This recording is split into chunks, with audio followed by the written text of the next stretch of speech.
Okay. Okay Sridevi గారు. నేను మళ్ళీ మీ దగ్గరకు వస్తాను. కిషోర్ గారు. సార్ చెప్పండి సార్. సో వచ్చే ఎన్నికల్లో అధికారం కోసం ఫైట్ చేస్తున్నాము. మొత్తంగానైతే మావిగన్ని మేనిఫెస్టోలో పెట్టుకొని ముందుకు వెళ్తాము. ఎలా అయినా అధికారం సంపాదించుకుంటాము అంటూ కూడా వైసీపీ నేత జగన్ గారు చెప్తున్నమాట. ఏంది ఎలా ఎదుర్కోబోతున్నారు టీడీపీ? ఎదుర్కోవడం సార్. సో మొత్తం కూడా ఆయనే హ్మ్. చెప్పేశాడు కదా, మేము అమరావతికి అనుకూలం కాదు, ఖచ్చితంగా దానికి ఆపోజిట్ అని చెప్పేసి ఈ మీడియా పూర్వకంగా చెప్పారు, పత్రికా పూర్వకంగా చెప్పారు, ప్రతి ఒక్కరికి కూడా పేరు పేరుని చెప్పారు. ఇక రానున్న రోజుల్లో వైఎస్ఆర్సీపీ భూస్థాపితం అవ్వడానికి ఇది ఇది ఆది పాయింట్ అని చెప్పేసి మనం అందరూ కూడా అనుకోవచ్చు. అంతేకాకుండా మొన్న ఎవరైతే దేవినేని అవినాష్ ఉన్నాడో, అంతేకాకుండా బొత్స సత్యనారాయణ గారు ఉన్నారు, పేరు నాని గారు ఉన్నారు, వాళ్ళు కూడా అదే చెప్పారు. ఆ బొత్స సత్యనారాయణ కూడా డైరెక్ట్ గా మీడియాలో చెప్తున్నాడు, ఆయన అమరావతి అభివృద్ధిని మేము అడ్డుకుంటాము అని చెప్తున్నాడు. వీళ్ళు 5 ఏళ్ల పరిపాలనలో, రాక్షస పరిపాలనలో ప్రజలు కూడా హ్మ్. రాజధాని కట్టలేని చేతకాని ముఖ్యమంత్రి జగన్మోహన్ రెడ్డి అని చెప్పేసి ఓట్లు కూడా వేయకుండా అత్యంత అత్యంత దారుణంగా ఓట్లు ఓడించినా సరే ఇంకా సిగ్గు లేకుండా ఏ మాటలు చెప్పుకుంటూ ఉంటున్నారంటే వైఎస్ఆర్సీపీ వాళ్ళకి వచ్చే రోజుల్లో రాజకీయ భవిష్యత్తు లేదనేది ఖచ్చితంగా అర్థమవుతుంది.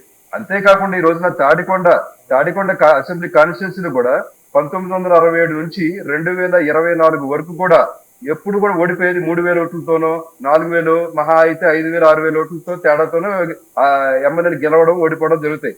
కానీ ఈసారి 2024లో 40,000 ఓట్లతో మెజారిటీతో ఓడిచ్చారు అంటే అక్కడే అమరావతి ప్రజలు ఏ విధంగా వాళ్ళని రిజెక్ట్ చేశారు. అంతేకాకుండా మొత్తం యావత్ ఆంధ్రప్రదేశ్ కూడా వైఎస్ఆర్సీపీని చీ అని అన్నదన్నది ప్రతి ఒక్కరు కూడా అర్థమవుతుంది.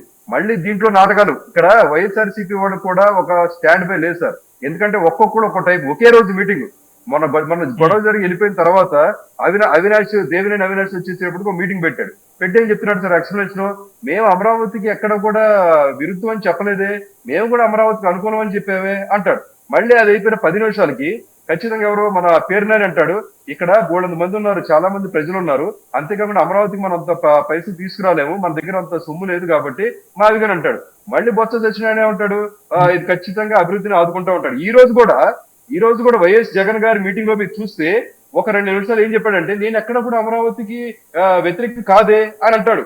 మళ్ళీ 5 నిమిషాల తర్వాత అసలు అమరావతి ఎందుకు మావిగని అంటాడు. అంటే 5 ఏళ్ల పరిపాలనలో నీకు మావిగరని ఎందుకు గుర్తు రాలేదు? మరి 3 రాజులు అన్న దాంట్లో కూడా వైజాగ్ లో కనీసం ఒక ఇటుకురాయి కూడా ఎందుకు వేయలేకపోయావు?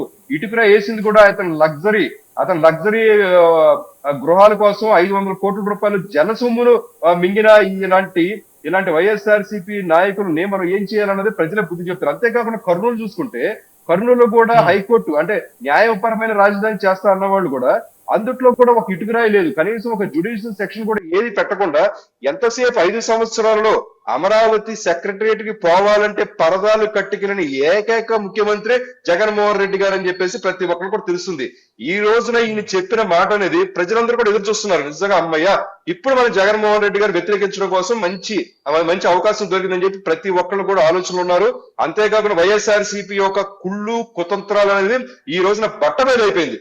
అంటే ఆంధ్రప్రదేశ్ కి ఎట్టి పరిస్థితుల్లో కూడా రాజధాని ఉండకూడదు, ఎంతసేపు కూడా రావణ కాసులాగా ఇదితవుతూ ఉండాలి, ప్రాంతీయ తత్వాల మధ్య చిచ్చురేతుండే. అంతేకాకుండా ఈ రోజున జగన్ గారు మీటింగ్ పెడుతుంటే ఇప్పుడు తెలంగాణలో కూడా కేవీఆర్ అనే ఒక అతన్ని నిన్న రాత్రి అరెస్ట్ చేశారు.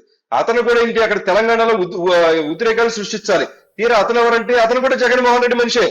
అంటే కె రమణారెడ్డి ఆయన పేరు, ఆయన కూడా జగన్మోహన్ రెడ్డి గారి మనిషి. అంటే ఇలాగ ప్రాంతీయుల మధ్యలో, కులాల మధ్యలో, మతాల మధ్యలో ఇలాంటి చిచ్చులు పెట్టి, అంటే ఒక రాజు అనేవాడు చేతకానివాడు అయితే, ఒక రాజు అనేవాడు చేతకానివాడు అయితే ప్రజల మధ్య చిచ్చులు పెట్టే విధంగా నాయకుడు పరిపాలన ఉంటుందని చెప్పేసి ఈ రోజున జగన్మోహన్ రెడ్డి గారిని కానీ వైఎస్ఆర్సీపీ పార్టీని కానీ చూస్తే ప్రతి ఒక్కరు కూడా అర్థమవుతుంది సార్.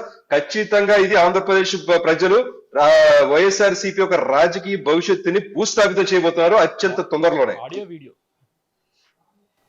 ఎస్. ఓకే కిషోర్ గారు, ఇంకొక విషయం క్లారిఫై చేయండి. ఇప్పుడు మీరు ఓకే అమరావతిని రాజధానిగా ఎందుకు మార్చాలి అనే దానికి మీ దగ్గర ఒక క్లారిటీ ఉంది. ఓకే, మావిగాన్ని అపోజ్ చేయడానికి మీ దగ్గర ఉన్నటువంటి కారణాలు ఏంటి? అసలు మావిగాన్ అనే నినాదాన్ని మీరు ఎందుకు వద్దనుకుంటున్నారు? అంటే ఇప్పుడు నేను ఇంకోటి చెప్తాను సార్. నేను కెప్టెన్ మంగళగిరి అని అంట.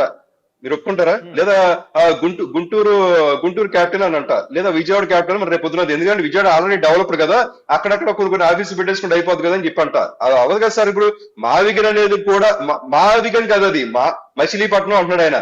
మచిలీపట్నంలో అంటే మవిగన్, మవిగన్ ఆయన పలకడం రాక, సీఎం అనే ఆయన పలకడం రాక మావిగన్ అంటున్నాడు. మాచిలీపట్నం కాదు కదా మచిలీపట్నం. సో ఈ మచిలీపట్నం ఇది కూడా సిఆర్డిలోనే ఒక పరిధే. అలాంటి అసలు అమరావతిలో ఒక పరిధి ఉన్నప్పుడు, ఒక సెషన్ ఉన్నప్పుడు మళ్ళీ దాన్ని హైలైట్ చేయాల్సిన అవసరం ఏదో ఒకటి వాళ్ళకు ఒక నినాదం కావాలి, ఏదోటి జనాల్లోకి మాట్లాడడం కావాలి. అందుకని మావిగిరని ప్రజలు ఎవ్వరు కూడా ఎంకరేజ్ చేయట్లేదు. అందరూ కూడా నవ్వుకుంటున్నారు యోజన. ఎందుకు వీళ్ళకి సలహాదారులు ఎవరు? సజ్జల రామకృష్ణారెడ్డి లేకపోతే ఇంకోళ్ళ ఇలాంటి చచ్చు సలహాలు ఎందుకు ఇస్తున్నారు? ఎందుకు ఇంకా వైఎస్ఆర్సీపీని ఇంకా ఎందుకు భూస్థాపితం చేస్తున్నారు? లేదా వేరే పార్టీ వాళ్ళతో ఏమైనా ఇదే వేస్తున్నారు అని అందరూ కూడా చాలా బాగా నవ్వుకుంటున్నారు సార్. అది ఖచ్చితంగా మేము అమరావతే కాదు, అమరావతితో పాటు అన్ని ప్రదేశాలు కూడా పరిపూర్ణంగా అభివృద్ధి చెందడం కోసం ఈ రోజు చంద్రబాబు నాయుడు గారు చాలా కష్టపడుతున్నారు. ఈ రోజు చూస్తే నెల్లూరు మీటింగ్ ఉంది, మొన్న చూస్తే ఒంగోలు చేశారు. అంతేకాకుండా శ్రీ సిటీలో ఎన్నో కంపెనీలు తీసుకొచ్చారు. అంతేకాకుండా వైజాగ్ లో వచ్చేటప్పటికి గూగుల్ లాంటి సంస్థలు తీసుకొచ్చారు. అంటే అన్ని ప్రాంతాలు కూడా సంపూర్ణంగా అభివృద్ధి పొందాలి అన్నది మా తెలుగుదేశం పార్టీ యొక్క నినాదము. ఇంతకుముందు మేడం కూడా చెప్పారు ఇంతకుముందు. అవునండి, ఇన్ని రోజుల పాటు చేయలేంది ఇప్పుడు ఏం చేస్తాడు అనేది. నిజంగానే ఇన్ని రోజుల పాటు నువ్వు చేయలేని చేతగానోడు కాబట్టి ఇంట్లో కూర్చోబెట్టారు. మళ్ళీ ఇంకా ఏం మాటలు? ఇంకా జనాలు నవ్వుకుంటున్నారు. కనీసం మౌనంగా ఉన్న జనాలు నీకు కనీసం ఫేవర్ చేస్తారు. లేదా మానసిక పరిస్థితి ఎట్లా ఉన్నది అని కూడా ఆశ్చర్యపోయే పరిస్థితిలో ఉన్నారు ఈ రోజున ప్రజలు.